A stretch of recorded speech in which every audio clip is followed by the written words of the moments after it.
Welcome to this week's Inclusion Revolution here on Eastlink TV. We're so glad you could join us. Today we are joined by Natasha Chestnut. Natasha is a senior education coordinator with Reachability, and she also spearheads one of the really most important entry-level programs I think anyone can take advantage of in our community of persons with disabilities, and that is the ASSET program, which is focused on a confidence-building piece. So welcome, Natasha, and thank you for joining us.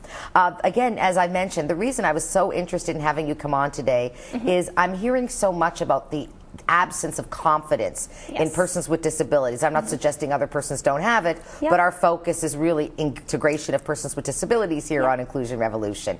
So my question to you, just to start, is why is confidence so low in persons with disabilities? And again, what are you doing to try to make a change there, and why?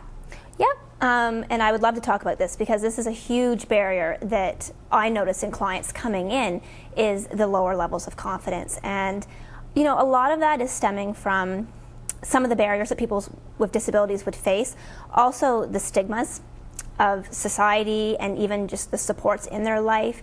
Sometimes there's a lot of inconsistencies for people living with disabilities. You know, they're getting a message from the media or society saying one thing, family saying another, they're believing something completely different.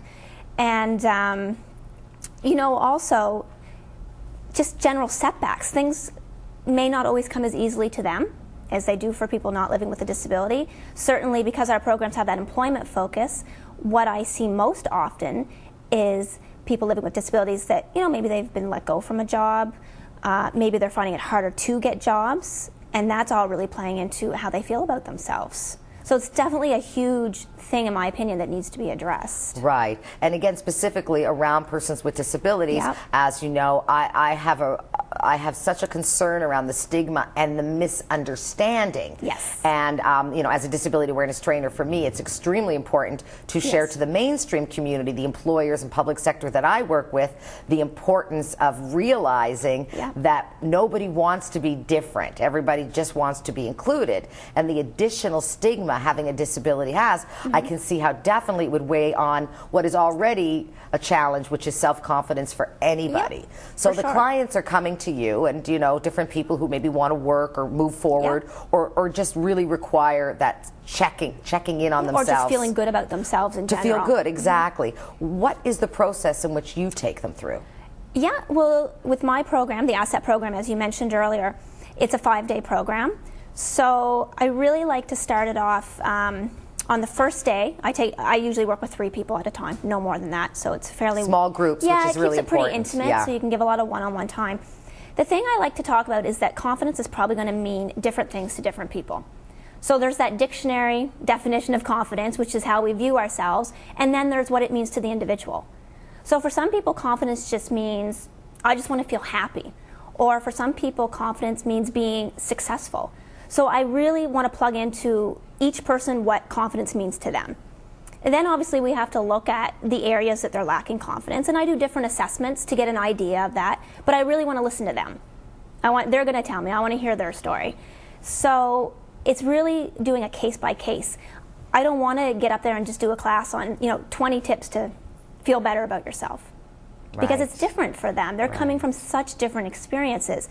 And that's another thing we really talk about, is getting each person to share, you know, why do you think your confidence is where it's at? What experiences have led to this? Sometimes it's, you know, social isolation, it's lack of employment, it's I have no supports, I have no friends, or, you know, the people in my life are great, but I feel really alone because they just don't get it. Right. And that makes me feel very worthless. Right. So that's where we would start.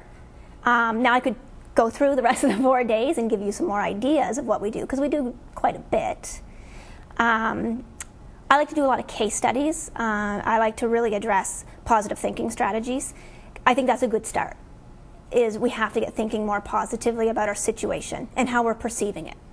that's crucial to feeling better. So first of all, it's identified. For instance, how does someone know that, you know, truly, how does someone find you? Because in a sense, we all probably have challenges with self-confidence, and those of us with disabilities, as we've identified, might even experience a greater need to address their lack of confidence. And the question is, how do they find you? Like, what would be the process if one of our listeners went, I think that would be really important for myself or someone I know, and then we'll get back to some more of the content, but just so, because I always forget to do this at the end. Okay. So I want to make sure we tell them, first of all, if they're interested, how to find you and your idea and your concept of this entry-level confidence-building piece. Definitely check out the website for sure, www.reachability.org. Call us, and there is a bit of a process in terms of getting into the program. It's just making sure that the person's referred by an appropriate, you know, agency. And it's pretty open. ASSET's very ongoing. It's weekly, so I'm always taking new people in.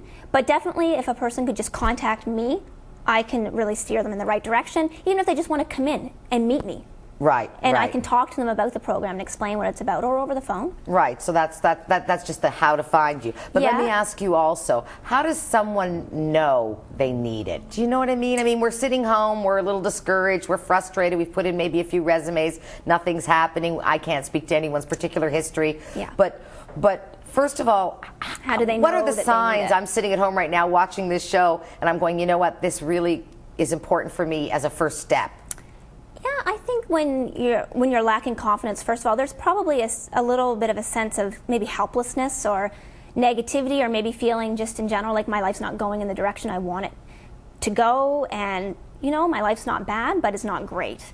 And those would be some key indications. Maybe people around you have picked up on some negativity, or picked up on the fact that, you know, you don't seem to be feeling that great lately, and that would certainly be another indication. Then there's also just that feeling, just that things just don't feel right. They don't feel good. Right. I want to feel better. Right.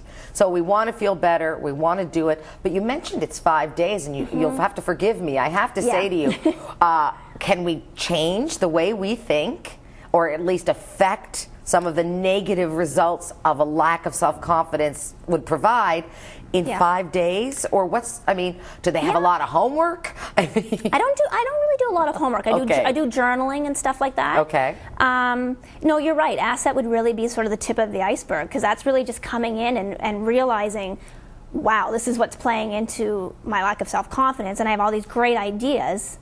Now I have to move forward with that. And you know, we do have other programs within our office that also address confidence issues and take it a step further, you know, moving them forward towards their goals. So that's the good thing. It's not like you just come in 5 days, you know, and send you on your way. There are other programs that people can access if they still don't feel where they need to be. Some people are. Some people after 5 days, you know, they have a pretty good idea. Right. So that is my question. So what are some of the measurables or the results? In other words, is it really possible after 5 days to feel better with yourself?